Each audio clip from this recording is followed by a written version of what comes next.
आज हम डिस्कस करेंगे इम्पॉर्टेंट करंट अफेयर्स ऑफ 24 जुलाई 2020 जो गवर्नमेंट एग्जाम के लिए काफ़ी इम्पॉर्टेंट है।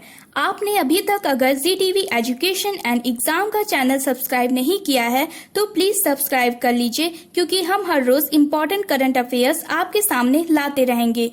डेली अपडेट्स के लिए आप हमारा टेलीग्राम ग्रुप भी ज्वाइन कर सकते हैं, जिसका लिंक हमने नीचे डिस्क्रिप्शन में दे दिया है। तो चलिए अब शुरू करते हैं।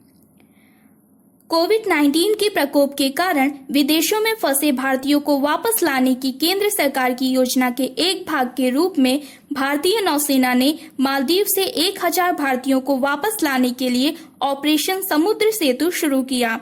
इस संबंध में भारतीय नौसेना ने भारत के 2 नौसैनिक जहाजों को भेजा। जलशवा और मगर मालदीव की राजधानी माले में निकासी का पहला चरण शुरू करने के लिए यह ऑपरेशन 8 जुलाई 2020 को पूरा हुआ था। मणिपुर जलापूर्ति परियोजना के लिए पीएम नरेंद्र मोदी ने लाइट फाउंडेशन स्टोन का उद्घाटन किया।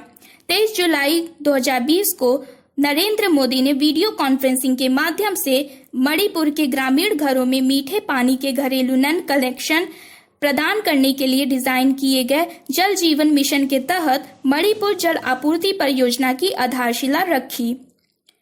इसमें मुख्य लोग शामिल थे, जैसे गजेंद्र सिंह शेखावत, जल शक्ति मंत्री जितेंद्र सिंह, पूर्वोत्तर क्षेत्र के विकास के लिए केंद्रीय राज्य मंत्री नजमा अकबर अली हेपतुल्ला, मणिपुर के राज्यपाल और मणिपुर के मुख्यमंत्री N Biren Singh video conferencing के माध्यम से इस कार्यक्रम में शामिल हुए। मणिपुर जलापूर्ति परियोजना के बारे में जान लेते हैं। मणिपुर जल आपूर्ति परियोजना का लक्ष्य जल जीव मिशन के लक्ष्यों को प्राप्त करना है। हर घर जल 2024 तक मणिपुर के लोगों को लाभान्वित करना। न्यू डेवलपमेंट बैंक द्वारा वित्त पोषित ऋण घटक के साथ परियोजना का परिव्यय लगभग 3054.58 करोड़ है। बाह्य वित्त पोषित परियोजना ग्रेटर इम्फाल योजना क्षेत्र में शेष घरों 25 शहरों और मणिपुर के 16 जिलों के 1731 ग्रामीण क्षेत्रों के लिए 2,80,756 घरों को कवर करते हुए FHTC प्रदान करेगी। जल जीवन मिशन के तहत केंद्र सरकार 1,42,739 घरों के साथ लगभग 1,185 निवासियों के लिए FHTC के लिए धन मुहैया कराएगी। इस परियोजना को आगामी 20 से 22 वर्षों की जरूरतों को पूरा करने के लिए स्वच्छ पेयजल उपलब्ध कराने और हजारों लोगों के लिए रोजगार के अवसर प्रदान करने के लिए डिजाइन किया गया है। जल जीवन मिशन 2024 तक भारत में ग्रामीण परिवारों को सुरक्षित और पर्याप्त पेयजल उपलब्ध कराने की पहल है। भारत मालदीव ने मालदीव के मर्दू और हुलहुदो में गिदोश मास प्लांट के विकास के लिए अनुबंध पर हस्ताक्षर किए। 22 जुलाई 2020 को भारत और मालदीव ने मालदीव के अडू शहर में 2 द्वीपों मराधू और हुलहुदो में 2 द्वीपों में गिदोश मास प्लांट स्थापित करने के लिए एक समझौता किया।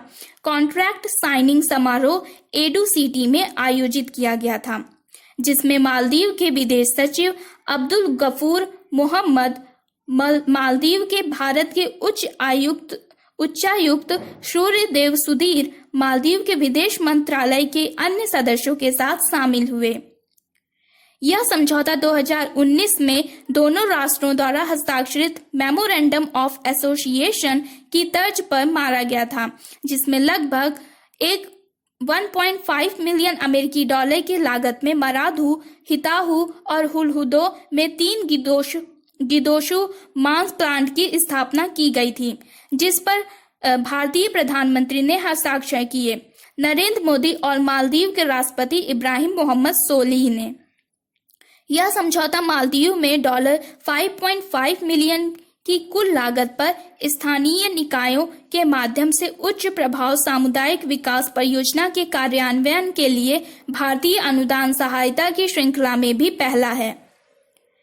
प्रमुख बिंदु या समझौता प्रमुख सामाजिक और आर्थिक बुनियादी ढांचे के विकास को सक्षम बनाता है और इससे अर्थव्यवस्था को बढ़ावा मिलेगा और एडू-सिटी के लिए निजी निवेश आकर्षित होंगे।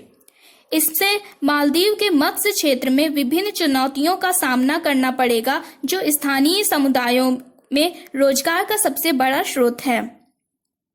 काकरापुर परमाणु ऊर्जा संयंत्र 3 ने हासिल की समालोचना। गुजरात में काकरापुर परमाणु ऊर्जा संयंत्र 3 ने 22 जुलाई 2020 को अंतिम इकाई के चालू होने के लगभग 25 साल बाद सुबह 9:36 पर सफलतापूर्वक अपनी महत्वपूर्णता हासिल कर ली। पीएम नरेंद्र मोदी ने nuclear power corporation of India limited के वैज्ञानिकों को इस उपलब्धि पर बधाई दी। पीएम नरेंद्र मोदी ने इसे भविष्य में इस तरह की उपलब्धियों के ट्रेल ब्लेजर बताया और इसे मेक इन इंडिया का पहला शुद्ध उदाहरण बताया। काकरापुर परमाणु ऊर्जा स्टेशन का तीसरी इकाई एक 700 मेगावाट क्षमता का दबाव युक्त भारी जल रिएक्टर है और यह गुजरात के तापी जिले में स्थित है।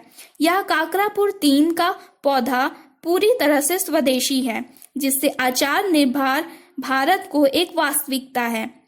काकरापुर पावर प्लांट की पहली 2 इकाइयां कनाडा की तकनीक पर आधारित थीं।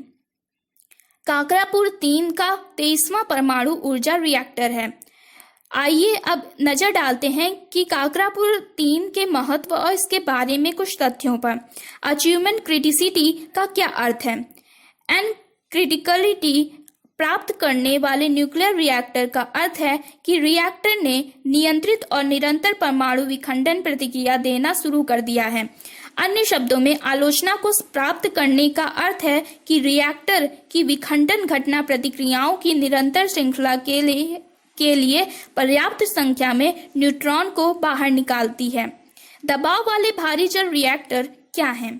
प्रेशराइज्ड हैवी वाटर रिएक्टर भारी पानी को मॉडरेटर और प्राकृतिक यूरेनियम ईंधन के रूप में उपयोग करते हैं। भारत के परमाणु रिएक्टर प्रमुख रूप से PHWR यानी कि PHWR हैं। महत्व 700 मेगावाट का भारत का पहला स्वदेशी परमाणु ऊर्जा संयंत्र काकरापुर 3 रिएक्टर का कमीशन भारत के परमाणु कार्यक्रम के इतिहास में एक ऐतिहासिक घटना है। यह KAPP-3 का भारत का पहला सबसे बड़ा स्वदेशी रूप से विकसित परमाणु ऊर्जा संयंत्र है, जो 700 मेगावाट का प्रेशराइज्ड हैवी वाटर रिएक्टर है। अब तक सबसे बड़ा स्वदेशी रूप से विकसित रिएक्टर महाराष्ट्र के तारापुर में 540 मेगावाट PHWR का था। न्यूनतम बदलाव के साथ PHWR डिजाइन का अनुकूलन। यह 700 मेगावाट यूनिट परमाणु रिएक्टर अधिशेष थर्मल मार्जिन के मुद्दे से संबंधित है और 540 मेगावाट रिएक्टर के डिजाइन में मामूली बदलाव के साथ प्रौद्योगिकी में एक महत्वपूर्ण सुधार प्रदर्शित करता है। भारत को अपने मौजूदा परमाणु रिएक्टर बेड़े में मदद करें। 700 मेगावाट रिएक्टर नए बेड़े की रीढ़ बनकर भारत को परमाणु रिएक्टरों के बेड़े में मदद करेंगे।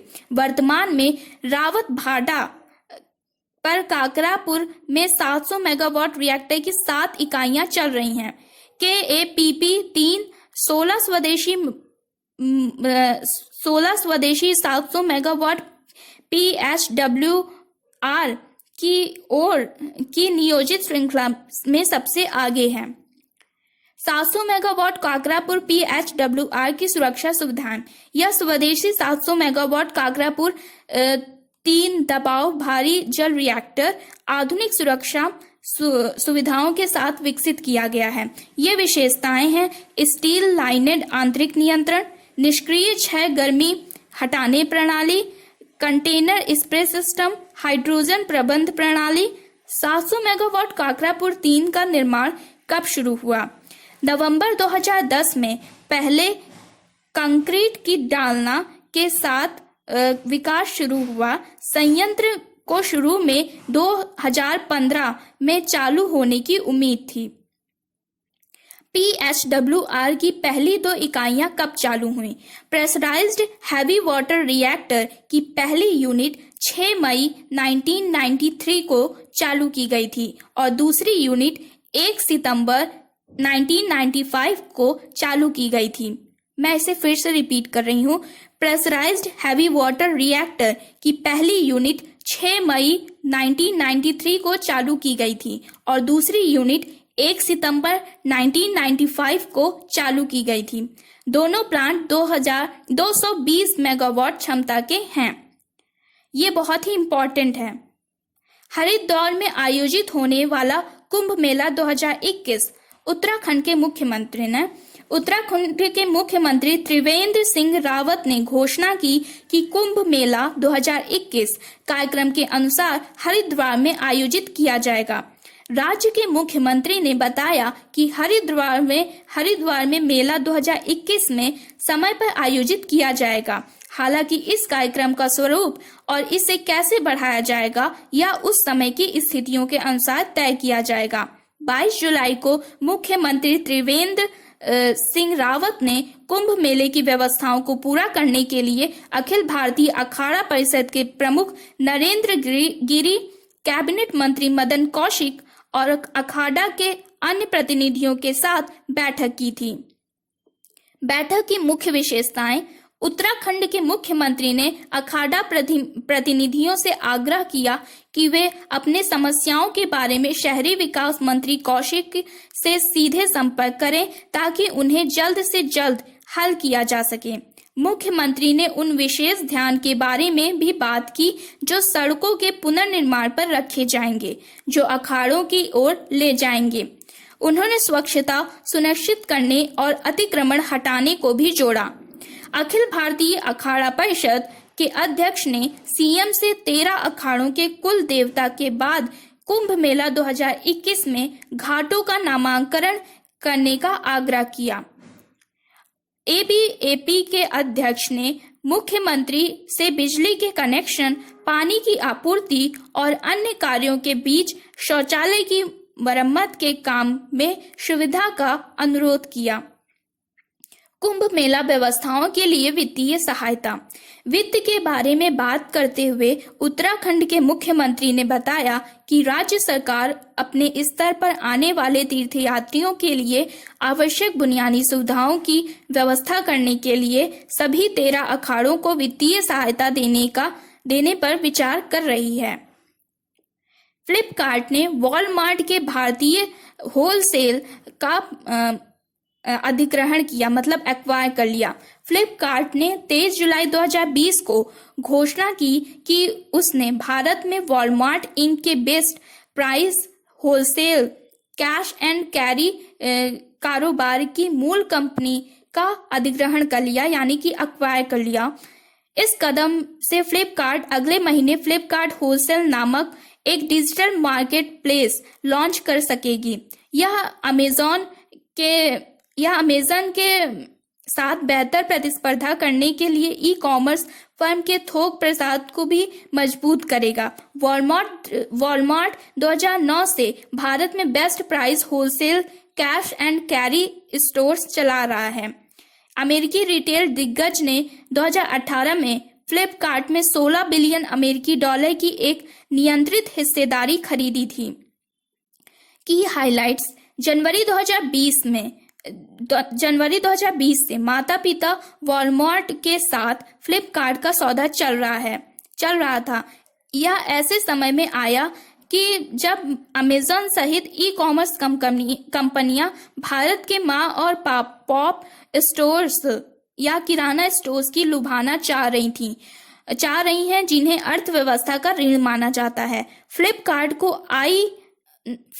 को RIL के जियो मार्ट से भी तीव्र प्रतिस्पर्धा का सामना करना पड़ रहा है, जिसे दिसंबर 2019 में लॉन्च किया गया था। जियो मार्ट एक ओमनी चैनल तकनीक प्लेटफॉर्म है जो किराना स्टोर और स्थानीय व्यापारियों और उत्पादकों के साथ मिलकर ग्राहकों को एकजुट करने का काम करता है।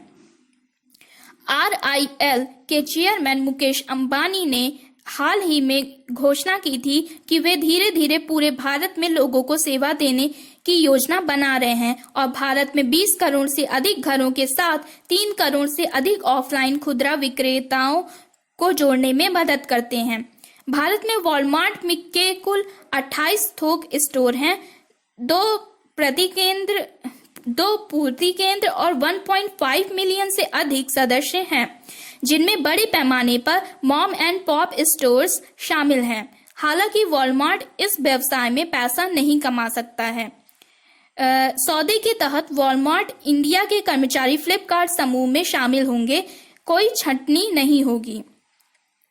पृष्ठभूमि: भारत के नए ई कॉमर्स नियम विदेशी निवेशकों को अपने ई कॉमर्स प्लेटफॉर्म पर अपनी इन्वेंट्री को नियंत्रित और विपणन यानी कि मार्केटिंग करने की अनुमति नहीं देते हैं। इसने जियो मार्ट जैसे स्थानीय खिलाड़ियों को ई कॉमर्स के लिए एक प्रमुख विकास बाजार में एक प्रासंगिक बढ़त दी है। भारतीय सेना में महिला अधिकारियों को स्थायी कमीशन देने के लिए सरकार की अनुमति। केंद्र सरकार ने भारतीय सेना में महिला अधिकारियों को स्थायी कमीशन देने के लिए औपचारिक मंजूरी पत्र दिया है। इस कदम ने उन्हें संगठन में बड़ी भूमिका निभाने के लिए सशक्त बनाने का मार्ग प्रशस्त किया है। भारतीय सेना के प्रवक्ता कर्नल अमन आनंद ने बताया कि सरकार द्वारा आदेश भारतीय सेना के सभी 10 धाराओं में स्थायी कमीशन शॉर्ट सर्विस कमीशन महिला अधिकारियों के अनुदान को निर्दिष्ट करता है। इससे पहले 7 जुलाई 2020 को सुप्रीम कोर्ट ने केंद्र सरकार को भारतीय सेना में सभी सेवारत एसएससी महिला अधिकारियों को स्थायी कमीशन देने के लिए अदालत के आदेशों का पालन करने के लिए 1 महीने का समय दिया था। महत्व: भारतीय नौसेना में महिला अधिकारियों को स्थायी कमीशन देने का निर्णय भारतीय सेना में महिला अधिकारियों को सशक्त बनाने की दिशा में एक कदम है। यह भारतीय सेना को अपने मौजूदा नीतियों पर काम करने का निर्देश देगा, जो महिला और पुरुष अधिकारियों दोनों के लिए सेवा शर्तों में एक संतुलन लाएगी। चयन बोर्ड: एक घोषणा करते समय भारतीय सेना के प्रवक्ता ने यह भी बताया कि चयन बोर्ड को जल्द से जल्द निर्धारित किया जाएगा, क्योंकि सभी प्रभावित एसएससी महिला अधिकारी अपने विकल्पों का इस्तेमाल करना शुरू कर दे और अपेक्षित दस्तावेज को पूरा कर सके। 75 साल से पहली बार वर्चुअल होने के लिए संयुक्त राष्ट्र महासभा। संयुक्त राष्ट्र ने 12 जुलाई को फैसला किया कि विश्व नेता सितंबर 2020 में आगामी संयुक्त राष्ट्र महासभा UNGA सत्र के लिए अपने पूर्व रिकॉर्ड किए गए वीडियो बयान प्रस्तुत करेंगे। यह संयुक्त राष्ट्र के 75 वर्षों के इतिहास में पहली बार होगा कि 193 सदस्य राज्यों के संगठन का उच्च स्तरीय सत्र एक आभासी मोड में आयोजित किया जाएगा, क्योंकि सरकारें और राज्य कोविड-19 के कारण वार्षिक सभा में शारीरिक रूप से शामिल नहीं होंगे। सर्वव्यापी महामारी के कारण UNGA का 75वां सत्र 15 सितंबर 2020 से शुरू होगा। एक बार और रिपीट कर रहे हैं, UNGA का 75वां सत्र 15 सितंबर 2020 से शुरू होगा। परंपरागत रूप से सामान्य बहस महासभा के प्रत्येक सत्र की शुरुआत में आयोजित की जाती है। यह आमतौर पर एक सप्ताह तक चलता है, क्योंकि 193 सदस्य देशों के नेता प्रतिष्ठित UNGA हॉल में दुनिया को संबोधित करते हैं। मुख्य विचार: निर्णय लेते समय UN की महासभा ने महामारी के बीच की स्थिति और संयुक्त राष्ट्र परिसर के भीतर बैठकों पर सिफारिश की गई सीमाओं के बीच की स्थिति पर चिंता के साथ ध्यान दिया। संयुक्त राष्ट्र के मुख्यालय में मार्च के मध्य से ही दूरसंचार व्यवस्था पहले से ही लागू है, क्योंकि यह वायरस पूरे न्यूयॉर्क में तेजी से फैल रहा है। संयुक्त राष्ट्र मुख्यालय ने 20 जुलाई को अपना पहला चरण फिर से शुरू किया, जिसके तहत परिसर में 400 से अधिक लोगों को अनुमति नहीं दी जाएगी। चरण 2 में UNHQ का अधिभोग धीरे धीरे 10 से 40% तक बढ़ जाएगा और चरण 3 में नया सामान्य डिजाइन किया जा रहा है। 75वीं संयुक्त राष्ट्र महासभा का प्रारूप। संयुक्त राष्ट्र की 75वीं वर्षगांठ मनाने के लिए संयुक्त राष्ट्र महासभा की बैठक 21 सितंबर को होगी और बैठक में औपचारिक रूप से घोषणा की जाएगी। विधानसभा के 75वें सत्र के सामान्य बहस 22 सितंबर से होंगी। विधानसभा ने 75वीं वर्षगांठ स्मरणोत्सव और सामान्य बहस के साथ तय किया है कि प्रमुख सत्र भी वस्तुतः आयोजित किए जाएंगे। अनुसूची के अनुसार जैव विविधता पर शिखर सम्मेलन 30 सितंबर को आयोजित किया जाएगा। महिलाओं पर चौथे विश्व सम्मेलन की 25वीं वर्षगांठ पर महासभा की बैठक 1 अक्टूबर की होगी और बैठक कुल परमाणु उन्मूलन के लिए अंतर्राष्ट्रीय दिवस को बढ़ावा देने के लिए होगी। हथियार 2 अक्टूबर को होंगे। सदस्य राज्यों को इन बैठकों के लिए अपने पहले से रिकॉर्ड किए गए वीडियो स्टेटमेंट भी प्रस्तुत करने होंगे। जनरल डिबेट में उन्हें 15 मिनट की समय सीमा का भी पालन करना होगा। नए प्रारूप पर महासभा अध्यक्ष तिजानी मोहम्मद बंदे महासभा अध्यक्ष ने सदस्य राज्यों का उल्लेख किया है कि संयुक्त राष्ट्र के निर्माण, भौतिक पहुंच और उपस्थिति में लोगों की संख्या को सीमित करने की दृष्टि से एक या यदि विधानसभा हॉल में 2 प्रतिनिधियों की आवश्यकता है तो यह सीमित होगा। उन्होंने यह भी कहा कि सभी सदस्य राज्यों को संयुक्त राष्ट्र के भवन में पद चिन्ह को सीमित करने के लिए सभी साइड इवेंट को आभासी मंच पर ले जाने के लिए प्रोत्साहित किया जाता है। इस वर्ष इस महासभा सत्र का एक विशेष महत्व है क्योंकि इसने संयुक्त राष्ट्र के 75 वर्षों के अस्तित्व को स्मरण किया होगा।